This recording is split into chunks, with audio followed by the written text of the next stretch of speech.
월드컵 축구를 보신 분들은 축구를 좋아하나 좋아하지 않나, 어쨌든 기적 같은 그 일에 다 감동을 받으셨을 것입니다. 운동의 마지막 부분에 가면 해설자들이 늘 이렇게 얘기합니다. 지금은 다 힘들 때입니다. 자, 조금만 더, 한 발만 더 빨리 더 하면 됩니다. 그렇게 얘기하지요. 오늘 설교 제목이 한 발자국만 더 나아갑시다입니다.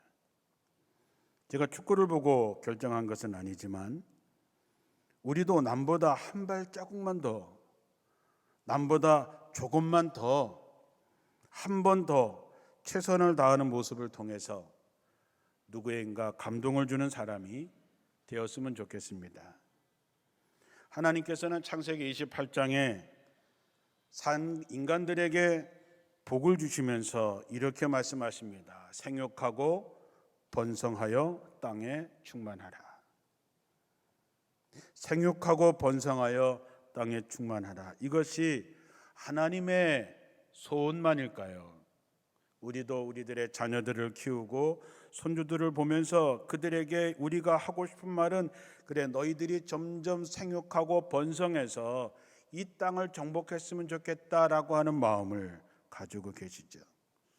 예수님께서도 하늘나라로 올라가시면서 땅끝까지 이르러 내 증인이 되라고 말씀하십니다. 생육하고 번성하는 것이 우리 모두의 꿈이지만 문제는 생육하고 번성하는 것이 점점 어려워지고 있다는 것입니다. 생육하고 번성하려면 주어진 환경을 극복해야 되고 모진 환경을 견뎌내야 됩니다. 살아남기 위해서는 끊임없이 변화되어야 됩니다. 그리고 도전해야 되지요. 만약에 변화가 되지 않고 성장하지 않으면 죽게 됩니다. 그것이 생명의 법칙입니다. 우리가 개나 가재나 이렇게 갑각류라고 얘기를 하지요. 껍데기는 딱딱하지만 그것들이 성장을 하려면 그 딱딱한 허물을 벗고 다시 생겨야 되는 것이지요. 허물을 벗고 나면 아주 약해져서 외부로부터의 공격을 받기 쉽고 상처받기가 매우 쉬워집니다. 그러나 그런 갑각류가 성장하는 때는 바로 이렇게 상처를 받기 쉽고 가장 약해져 있을 때 성장하는 것입니다. 만약에 그런 과정을 두려워하거나 그런 과정을 피한다면 더 이상 성장할 수 없고 딱딱한 그 안에 갇혀버리고 마는 것이죠. 코로나가 3년입니다. 참 그놈들도 참 끈질기지요. 여러분, 눈에 보이지도 않는 바이러스, 밖에 나오면 밖에서는 얼마 살지 못하는 그 바이러스가 살아남으려고 끊임없이 변이를 하면서 아직도 생존하며 우리를 괴롭히고 있습니다. 그런데 과연 우리는 어떨까? 살아남을 수 있을 것 같습니까? 여러분의 가정은 어떠십니까? 다가올 미래에 여러분의 자녀들이 여전히 생육하고 번성할 수 있을 것 같습니까? 우리 교회는 어떻습니까? 118년의 역사를 자랑하지만 우리가 변화되고 이 어려울 때에 살아남을 수 있을까? 오늘 디모데전서 4장 7절 말씀에 망령되고 허탄한 신화를 버리고 경건에 이르도록 내 자신을 연단하라 그랬습니다. 연단, 훈련하는 것이지요. 교회에서 종종 임원 교육을 하든지 어떤 훈련을 받으라고 하면 대부분의 성도들은 불평합니다. 뭘 배우라고 이렇게 얘기하고 뭘 할 테니 오라 그랬을 때 아유 좋아라 이렇게 하시는 분은 정말 어쩌다가 한 분 계시고, 대부분의 성도들은 아이 뭐 이렇게 극성맞게 뭘 해야 되나, 목사님 꼭 이렇게까지 해야 되나요? 라는 얘기들을 하게 되지요. 오늘날 교회가 퇴보하는 것이 환경 때문이 아니라 내용적으로 보면 우리가 훈련받지 못했기 때문입니다. 어느 통계에 보니까 교인들의 20%는 기도하지 않습니다. 25%는 성경을 한 번도 보질 않습니다. 30%는 주일을 성수하지 않습니다. 50%는 자기 자녀를 교회 학교에 보내지 않습니다. 60%는 저녁 예배를 드리지 않습니다. 70%는 선교에 대해서 별로 관심이 없습니다. 90%는 가정 예배를 드리지 않습니다. 95%는 전도하지 않습니다. 99%는 훈련 받는 것을 좋아하지 않습니다. 100%가 딱 하나 있는데 그게 뭐냐 하면 천국은 가고 싶습니다. 자, 이런 교인들이 있는 교회가 살아남을 수 있을까? 달라질 수 있을까? 혹시 이 말이 우리를 가리키는 말이 아닐까 생각합니다. 이런 교회가 생육하고 번성할 수 있을까요? 자, 우리는 어떨까요? 천국은 다 가고 싶으시지요. 우리 교회가 부흥되기를 다 원하십니다. 정말 그렇다면 우리는 남보다 한 발자국 더 빨리 한 번 더 할 수 있는 그런 열심을 가지고 훈련해야 됩니다.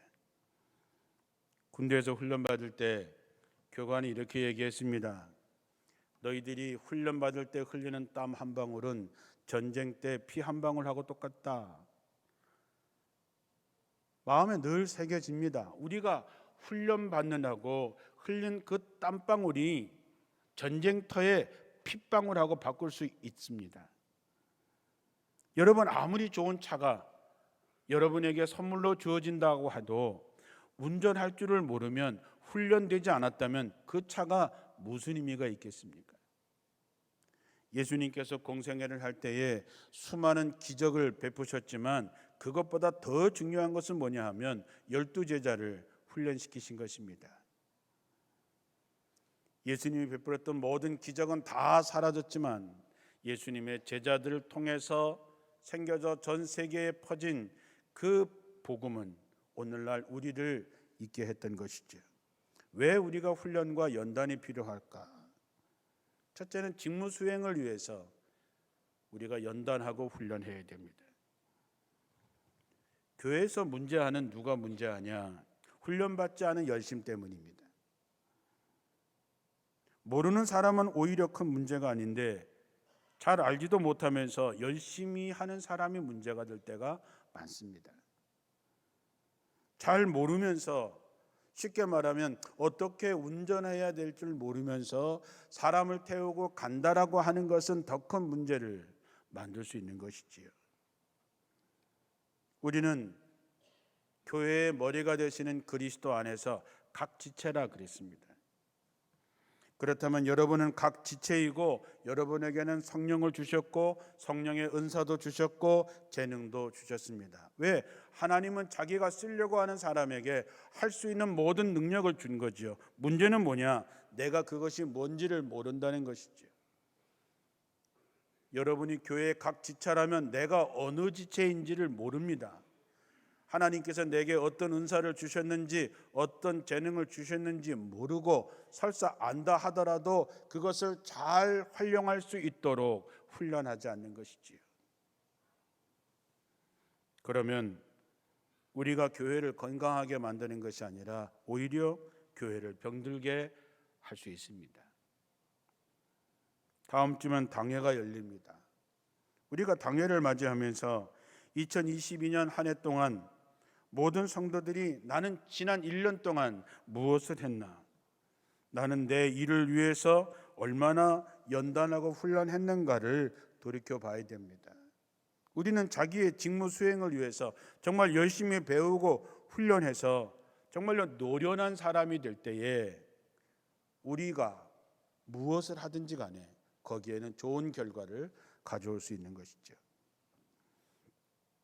고린도 교회는 헬라 철학의 지식도 굉장히 풍부했고 성령의 다양한 은사가 많은 교회였지만 훈련이 없었기 때문에 사분오열 문제투성이의 교회가 되었던 것을 기억합니다. 모든 성도들이 자신에게 주어진 은사, 자신에게 주어진 소명을 잘 훈련해서 하나님의 나라가 확장되는데 쓰이기 위해서 여러분 훈련을 게을리하지 않게 되시기를 주님의 이름으로 축원합니다. 또한 귀하게 쓰이기 위해서는 바르게 올바르게 성장해야 됩니다. 야산에서 막 자란 소나무와 잘 다듬어 가꾸어진 소나무는 다릅니다. 땔감이 아니라 제목으로 쓰이는 나무가 돼야지요. 멋대로 자라면 제목으로 쓸 수 없습니다. 잘 길러져야 가치가 있는 것이죠. 여러분의 가정이나 교회가 건강하게 성장하기 위해서는 우리들이 잘 훈련되어서 제목으로 활용되어야 되는 것입니다. 30년 전에 제 친구가 목회하던 저 단강 시골 교회에 서울에서 음악하시는 분들이 와서 음악회를 열어주어서 다녀온 기억이 있습니다. 동네 사람들도 오시고 조그만 아이들도 있고 아주 작은 음악회이죠. 바이올린을 연주하는 분이 바이올린으로 찬송가를 연주한 다음에 거기 있는 분들에게 물었습니다. 여러분, 이 바이올린이 얼마나 할까요? 시골 분들이 바이올린을 잘 알지 못하니까 한 50만 원. 그러니까 그 바이올린 연주가가 조금만 더 올리시지요. 그랬더니 100만 원. 그럴 때 어떤 한 분이 아주 용감하게 얘기했습니다. 한 300만 원. 그분은 확신을 쳐서 얘기했습니다.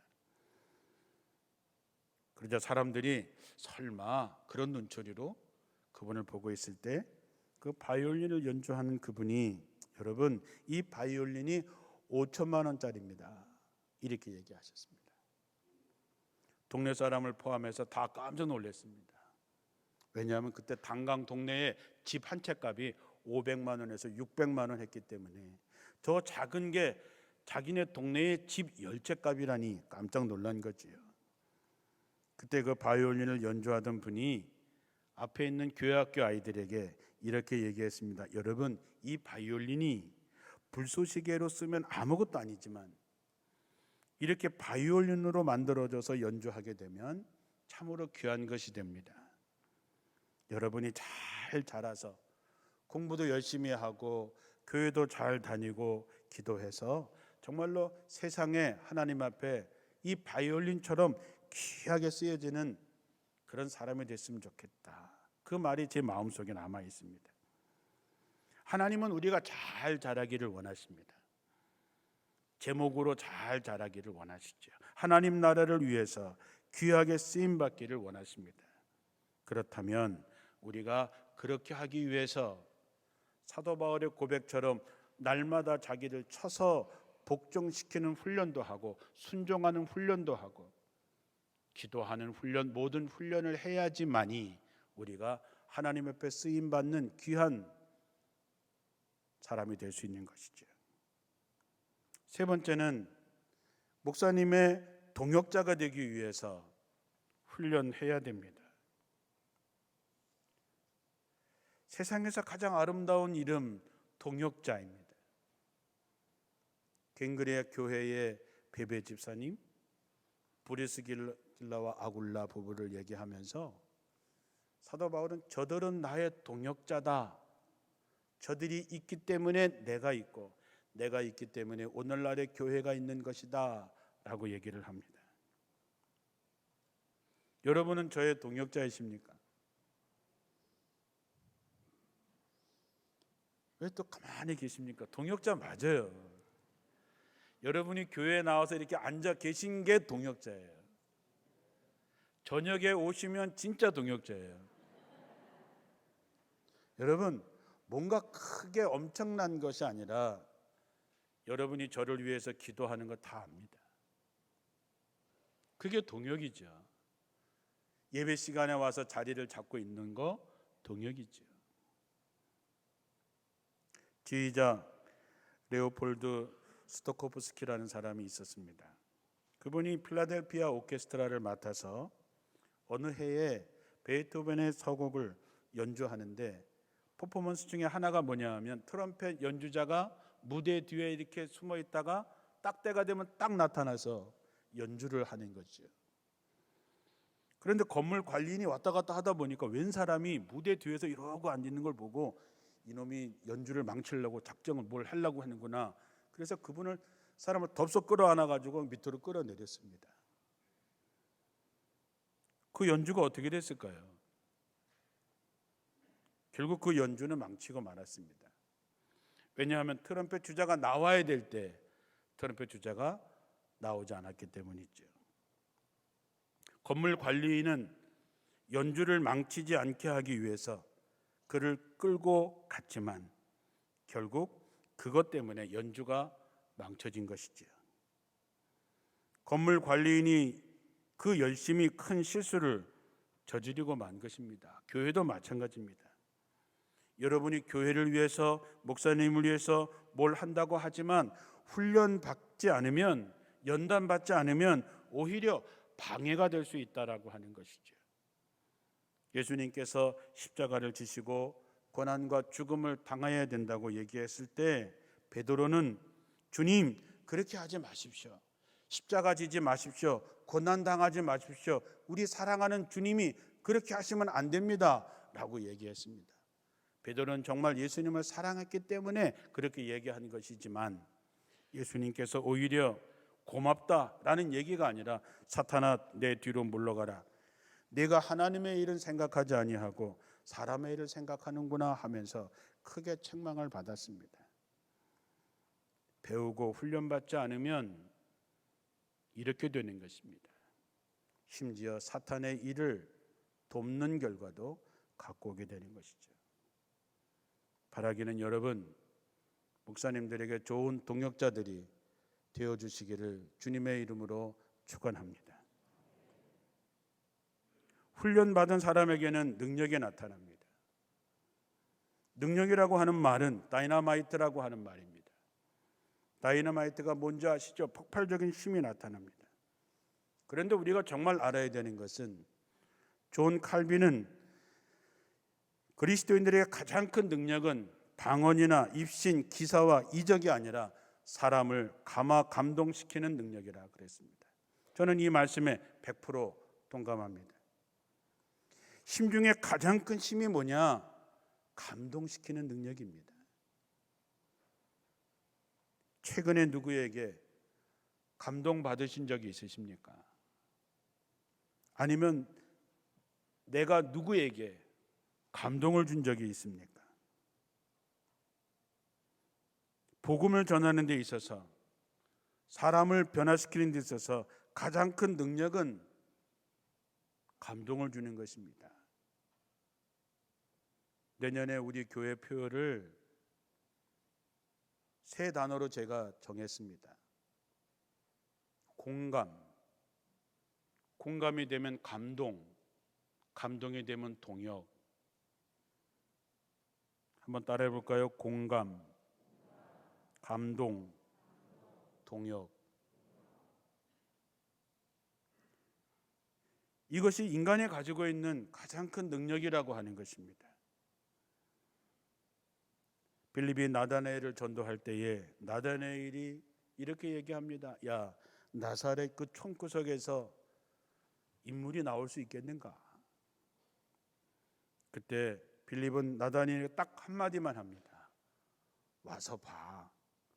와서 만나봐. 나다나엘이 예수를 만나고 나서 그 앞에 엎드리지요. 예수님을 만나고 났을 때 예수님에게서 감동을 받고 감화를 받을 때 나다니엘이 예수님의 제자가 됩니다. 예수님과의 만남에는 늘 감동이 있었고 늘 감화력이 있었습니다.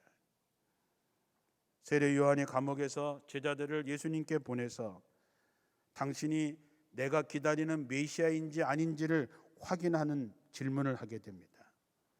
그때 예수님께서 제자들에게 말씀하시기를 너희들이 본 대로 가서 얘기해라. 다른 말이 필요 없습니다. 와서 봐. 너희가 본대로 가서 얘기해. 이 말 속에는 그를 만났을 때의 마음의 감동과 감화를 했던 것이 전제되어져 있는 것이지요. 최고의 인격적인 감화력은 사랑에서 나옵니다. 내가 지식이 부족해도, 능력이 부족해도 내게 정말로 그 사랑이 있으면 그 누구도 감동, 감화시킬 수 있습니다. 여러분, 예배 마치시고 얼마나 빨리 가는지 몰라요. 우리 교인들은 집에다가 가스에다 뭘 올려놓고 오셨는지 끝나고 그냥 쏜살같이들 다 가시는데, 오늘서부터는 일찍 가지 마시고 적어도 3명에서 5명 정도는 인사하고 가시길 바랍니다. 안녕하세요 이 정도가 아니라, 여러분 친한 사람은 아이고 권사님 이렇게 하지 말고, 내가 얼굴은 알지만 이름을 잘 모르거나 또는 잘 낯선 분들이 계시면 인사하실 때 내가 먼저 한 걸음 다가가서 내가 먼저 손을 내밀고, 저는 아무개 권사입니다, 반갑습니다, 이렇게 인사할 때에 그 인사 속에서 느껴지는 그 감동, 그 감화,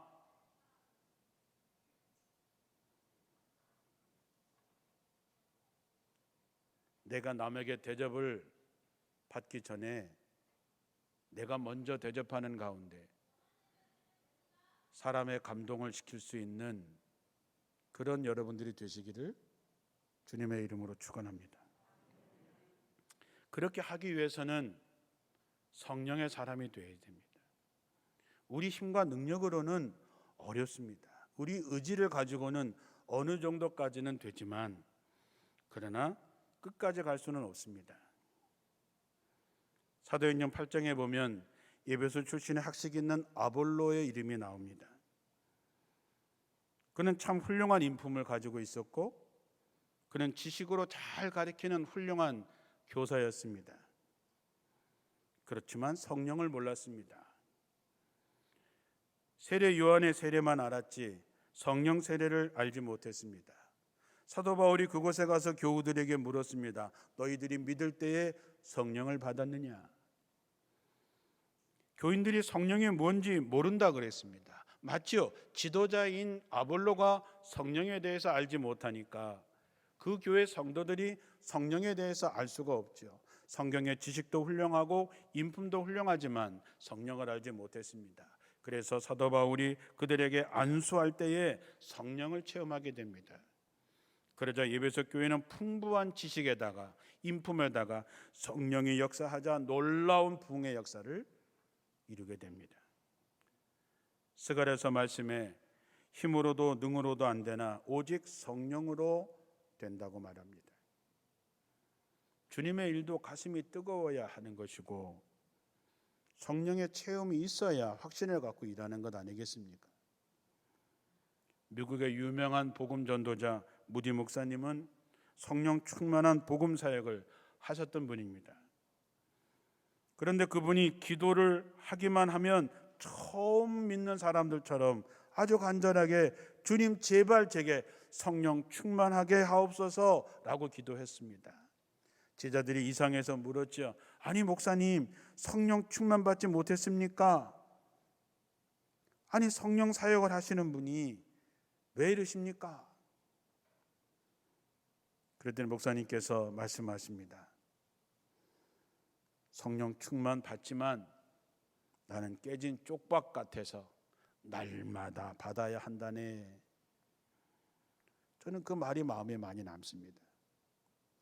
우리도 성령 충만하지요. 성령 충만할 때가 있었지요. 그러나 우리는 깨진 쪽박 같아서 금방 새 나가버리고 말기에 매일매일 성령 충만을 위해서 기도해야 되고 그것을 위해서 우리는 노력해야 되는 것이지요. 마지막으로 우리에게 훈련을 통해서 확신을 가져야 됩니다. 운동선수는 자기를 그렇게 훈련하는 이유는 뭐냐 하면 이길 수 있다라고 하는 자신이 생길 때까지 하는 것입니다.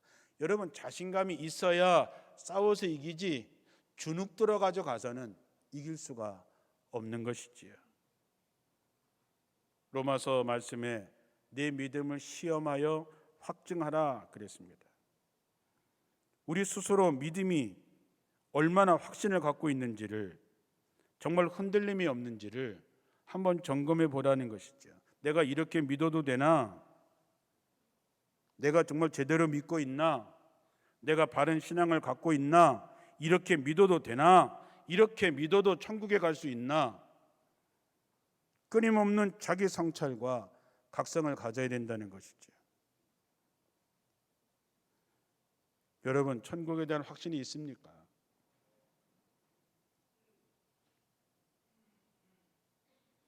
예전에 영국에서 미국 오라가는 배를 타고 가는데 풍랑을 만났습니다. 사람들은 우왕좌왕하고 울고불고 난리가 났는데 한 할머니가 조용히 객실에서 찬송을 부르고 계셨습니다. 사람들이 물었어요. 아니 지금 죽고 사는 이 판에 왜 이렇게 평온하게 찬송을 부르십니까? 그 할머니께서 말씀하시기를, 혹시 배가 깨져서 죽으면 천국에 먼저 가 있는 큰딸을 만나서 좋고, 다행히 살면 미국에 있는 둘째 딸을 만나서 좋고, 그러니 무엇이 걱정이요? 무섭기는커녕 이래도 좋고 저래도 좋다고 계속해서 찬송을 하시더라는 것이지요. 사랑하는 성도 여러분, 이런 구원의 확신이 있습니까? 또 하나는 여러분에게 주어진 소명의 확신이 있어야 됩니다. 내가 왜 살아있는지, 내가 왜 이곳에 있는지, 내가 무엇을 해야 되는지, 내가 어디에 쓰임을 받아야 하는지에 대한 소명에 대한 확신이 있어야 된다고 하는 것이죠. 요한복음 15장 16절에 네가 나를 택한 것이 아니라 내가 너를 택했다 얘기합니다. 우리는 내가 뭔가를 해서 내가 여기까지 오고 내가 뭔가를 해서 내가 여기까지 한다라고 생각하지만 성경은 그렇게 얘기하지 않습니다. 하나님이 우리를 택한 것입니다. 하나님이 우리를 부르신 것입니다. 하나님이 우리에게 직분을 주신 것입니다. 할 수 있는 건강도 하나님께서 주신 것입니다. 이러한 소명의 의식이 분명하지 않으면 우리는 건강하게 성장할 수 없지요. 소명의 확신은 어디서 옵니까? 확신이 있어야 일하는 것이 아니라 일하면 확신이 생깁니다. 일을 해봐야 하나님이 살아계시는구나 확신하게 되지요. 하나님이 나를 도우시는구나 확신하게 되지요. 사도 바울은 빌립보서 3장에 예수 그리스도를 위해서 자기는 자기의 모든 걸 다 버렸다 그랬습니다. 소명이 무엇인지 아는 사람, 자기가 왜 여기 있는지 아는 사람은 나머지는 다 버릴 수 있습니다. 그는 내가 형제 고륙 친척을 위해서라면, 그들의 구원을 위해서라면 자신은 저주받아도 좋다라고 얘기합니다. 영혼 구원에 관한 뜨거운 가슴을 그는 가지고 있었던 것이지요. 사랑하는 성도 여러분, 우리에게 시간이 얼마나 있을까요? 시간 보장이라고 하는 것은 우리에게 그 누구에게도 보장되는 게 없습니다. 어떻게 하나님께서 심판하실지, 언제 데려가실지 모릅니다. 그래서 우리는 지금 우리에게 주어진 소명과 우리에게 주어진 일을 위해서 시간을 지체하지 않고 남보다 더 한 발자국이라도 더 먼저, 내가 먼저 손을 내밀고 내가 좀 더 애를 써서 하나님의 나라가 확장되는데, 한 영혼을 살리는데 정말 여러분들이 귀하게 쓰임받기를 주님의 이름으로 축원합니다. 힘들고 바쁘셔도 한 걸음만 더, 힘들고 어려워도 조금만 더, 우리가 함께 모이자 그러면 힘들어도 한 걸음 더, 뭐든지 남보다 한 걸음 더 나가는 가운데 여러분이 하나님 나라에 보배같이 쓰임받는 성도들, 그런 우리 교회가 되기를 주님의 이름으로 축원합니다. 기도하겠습니다.